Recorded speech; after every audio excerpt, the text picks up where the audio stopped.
Hi అండి. ఈరోజు మీకు నేను ట్రెడిషనల్ రెసిపీ మినపప్పు పచ్చడి ఎలా చేయాలో చూపిస్తాను. మా చిన్నప్పుడు మా అమ్మమ్మ గారు పచ్చడి చేస్తే కంచం ఖాళీ చేసేవాళ్ళమండి. రెండో కూర గుర్తొచ్చేది కాదు, అంత కమ్మగా ఉంటుందండి. మరి ఇంకెందుకు ఆలస్యం, రండి పెళ్ళి రెసిపీ చేసేద్దాం.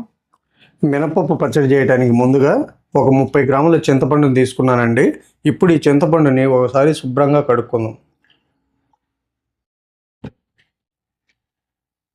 మనకు చింతపండుని కంపల్సరీ కడుక్కోవాలండి, ఎందుకంటే దీంట్లో మట్టి, ఇసుక ఇలాంటివి ఏదన్నా ఉంటే కనుక మనం చేసే రెసిపీ పాడవకుండా ఉంటుంది. ఇలా కడుక్కున్నాం కదా, ఇప్పుడు చింతపండు మునిగేంత వరకు నీళ్లు పోసి నానబెట్టుకుందాం. ఇప్పుడు స్టవ్ మీద ఒక పాన్ పెట్టుకొని 3 టేబుల్ స్పూన్లు ఆయిల్ వేసుకుందాం. ఆయిల్ కొద్దిగా వేడైన తర్వాత 150 గ్రాముల పొట్టు మినపప్పు. ఇప్పుడు స్టవ్ని మీడియం ఫ్లేమ్లోకి మార్చుకొని ఈ మినపప్పుని ఎర్రగా వేయించుకుందాం. మనకు మినపప్పు పచ్చడికి పొట్టు మినపప్పు అయితేనే మంచి ఫ్లేవరు, మంచి రుచి ఉంటుందండి. ఒకవేళ మీకు దొరకని పక్షంలో సాయి మినపప్పు వాడుకోండి. చూసారు కదండి, మినపప్పు అంతా ఎర్రగా వేగి మంచి అరోమా వస్తుంది. మనం మినపప్పుని ఎప్పుడు కూడా ఇలా ఎర్రగా వేపుకోవాలి. మినపప్పు ఏమాత్రం వేగకపోతే పచ్చడి జిగురు వస్తుంది. ఇప్పుడు ఒక ప్లేట్లోకి తీసుకుందాం. ఇప్పుడు ఇదే పాన్లో మరో టేబుల్ స్పూన్ ఆయిల్ వేసుకుందాం. ఇప్పుడు ఇదే పాన్లో 1.5 టేబుల్ స్పూన్లు ధనియాలు, 1 టేబుల్ స్పూన్ జీలకర్ర, 50 గ్రాముల ఎండుమిర్చి.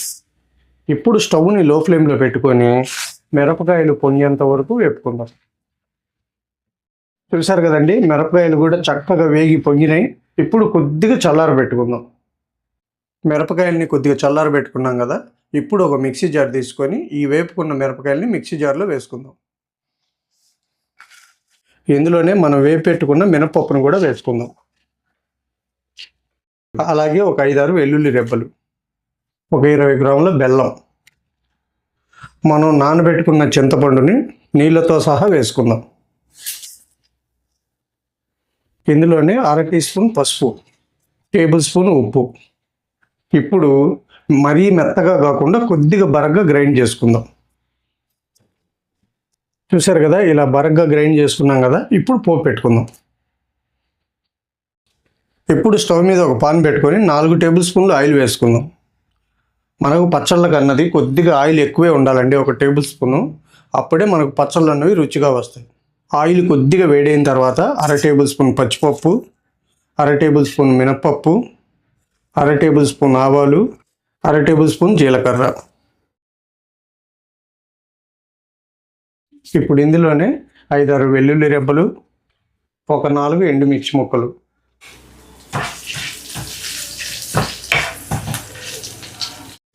దినుసులన్నీ చక్కగా వేగేయండి. ఇప్పుడు ఇందులో కొద్దిగా ఇంగువ, అలాగే 2 రెబ్బలు కరివేపాకు.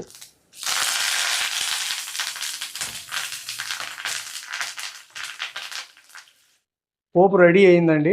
ఇప్పుడు స్టవ్ ఆఫ్ చేసుకొని మనం ముందుగానే గ్రైండ్ చేసి పెట్టుకున్న ఈ పచ్చడిని పోపులో వేసుకుందాం.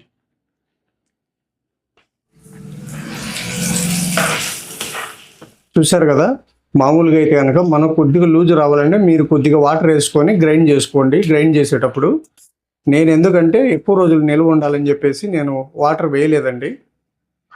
చూసారు కదండి, మినపప్పు పచ్చడి అయితే ఘుమఘుమలాడిపోతుందండి. వేడి వేడి అన్నంలో 2 చుక్కలు నెయ్యి వేసుకొని ఈ పచ్చడి వేసుకొని తింటుంటే అబ్బా, ఆ రుచిని మాటల్లో చెప్పలేమండి, అంత కమ్మగా ఉంటుంది. మరి మీరు కూడా నేను చేసిన పద్ధతిలో ఒకసారి చేసి అది ఎలా వచ్చిందో నా కామెంట్ సెక్షన్లో చెప్పండి. ఈ వీడియో కనుక మీకు నచ్చినట్లయితే లైక్ చేసి, షేర్ చేసి మన ఛానల్ని సబ్స్క్రైబ్ చేసుకోండి. మళ్ళీ రేపు ఒక మంచి రెసిపీతో మీ ముందుకు వస్తా. Thank you.